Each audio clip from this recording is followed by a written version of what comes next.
What's up guys? Kumusta kayo? It's me again, Joseph Kate. So for today's video guys, let's talk about kung paano kumuha ng ATM card.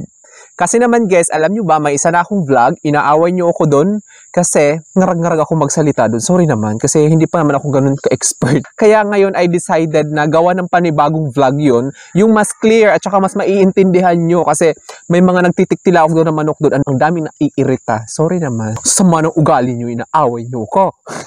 Kaya naman sabi ko, kaya eto, gagawa ko ng panibago for you guys. Mas clear at mas malinaw. So meron ako ditong BPI at saka BDO. Both gumagana to. Yeah, gumagana to. May laman sila piso. Yun, ang topic ng vlog na ito is i-share ko sa inyo yung requirements at dapat nyong gawin, ano ang dapat nyong i-provide kapag balak nyong kumuha ng ATM card. Hindi lang siya sa BDO at saka BPI ma-apply guys. Actually to all banks to. Itong idea na ibibigay ko kasi halos pare-pareho lang naman yung hinahanap nila. Pero bago yun, nais muna kitang imbitahan na mag-subscribe sa YouTube channel ko kung bago ka pa lang kasi marami pa akong i-share ng mga tutorials, knowledge, and experience of mine in the future. Kaya naman huwag niyong kalimutan mag-subscribe para updated kayo lagi sa mga vlogs na i-upload ko. Yun lang po at sobrang maraming salamat. Huwag niyo na akong awayin doon, sorry na. To be honest guys, halos lahat ng banks, pare-pareho lang yung hinahanap nila. Si BDO BPI na pansin ko, yes, kapag kuha kayo ng savings account, of course, unang-una yung kakailanganin is proof of income kasi savings account siya. So bakit nga ba kayo magsisave kung wala naman kayong proof of income, di ba? Kaya naman hahanapan kayo nila ng proof of income, even it's BDO, BPI, Land Bank, East West, Metro Bank, PNB, DBP, China Bank, Union Bank. Hahanapan kayo ng proof of income. At saka yung bank account guys, merong tatlong klaseng bank account. Sa BDO, meron silang ATM, may passbook, may checking, at saka may business account. Sa BDO kasi, sa ATM lang is 2,000 yung maintaining balance. Tapos, sa checking, 5,000. Sa passbook is 10,000. Tapos naman, sa business account naman is 50,000. So, para mas mabilis nyo lang ma-maintain yung maintaining balance, guys, I suggest na mag-ATM lang kayo kasi 2,000 lang yung dapat i-maintain doon. 3,000 naman sa BPI, guys, yung maintaining balance nila. Tapos, sa ibang bangko, may 2,000, may 3,000.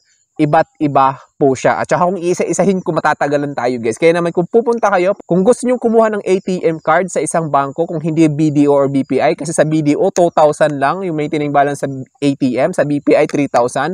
Kung ibang bangko, mas maganda na mag-prepare kayo ng worth 5,000 to make sure na mako-cover nyo yung maintaining balance na kailangan nila. Siyempre, kailangan nyo i-provide, of course, yung proof of income at saka yung valid IDs. Yes, hindi mawawala yung valid IDs, guys.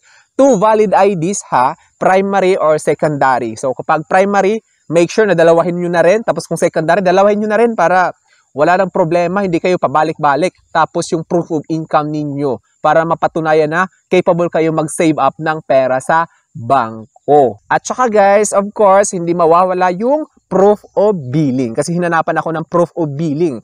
Halimbawa, yung PLDT, Meralco, o yung Maynila water bill. Basta anything, any bills, which is tulad nga na nabanggit ko, it's water bill or Meralco bill, electricity bill, in short, kailangan yon to prove your billing address.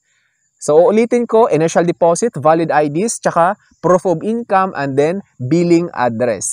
If wala kayong magawa, hindi nyo alam kung paano kayo kukuha ng savings account sa bangko, so much better na mag-apply na lang kayo sa isang company na nag-o-offer, which is natatanggap yung sahod via debit card. Kasi bibigyan kayo ng endorsement letter, ipapakita nyo lang sa bangko at o-open na kayo ng savings account. Ganun yung ginawa ko dati guys kasi wala naman akong proof of billing, anything. Kaya yung provide ko lang yung IDs lang at saka yung endorsement letter from that said company. Tapos, syempre, bawat bangko ay may kanya-kanyang pila yan. So, huwag kayong magagalit or mai-imbier na. It's because matatagalan kayo kasi totoo lang sa BDO. Ang tagal doon. Nung nag-open ako ng savings account, grabe, umabot ako ng 3 hours doon sa loob. Kasi ang dami nilang ginagawa. Kasi parang, syempre, bangko, leading banks in the Philippines, ang dami nang tinatransact, ang dami nag-withdraw, ang daming ginagawa. Kaya naman, yun. Medyo natagalan ako sa BDO. Umabot ako ng 3 hours doon. Inurasan ko talaga. Sa BPI naman, siguro 2 hours yung tinagal ko doon sa loob. Kasi may pila din. Tapos medyo mas mabilis lang yung process kasi pirma-pirma, ganyan. Tapos yung initial deposit, ipoprovide mo. Ganon. Siguro mga 2 hours yun sa BPI. Sa video, mabutang 3 hours. Kasi naabutan ako ng break time nung nag-assist sa akin. Nagutom siguro. Which is okay lang naman kasi wala naman ako magagawa. It's because na kawawa naman siya kung hindi ko siya pakain, di ba? Tapos ito guys, nais ko kayong paalalahanan na yung debit card natin is naglalaman ng mga confidential details. Yes, confidential, which is ibig sabihin, hindi nyo dapat pinapangalandakan kung kani-kanino. Dapat sa inyo lang yan. Yung details na yan, yung card number, at saka yung expiry date, at saka yung nasa likod, which is yung 3-digit security code sa likod. Para secured yung account niyo, hindi kayo mawala ng pera. Kasi pwedeng i-input yan sa online platforms like Lazada, Shopee, or Netflix, or any shopping platforms man dyan or any online platforms na tumatanggap ng Visa at saka Mastercard payment. Ayan, Visa, Mastercard, yan. Kapag yung platform na yun is tumatanggap ng ganon, pwede gamitin yung card details lang para mabayaran nila. At saka ngayon guys, hindi lahat ng banks humihingi ng OTP for verification. Napapansin ko yung ibang ATM debit cards, basta-basta na nagpo-push through yung transactions, hindi na nanghihingi ng OTP, kaya dapat maging aware kayo doon.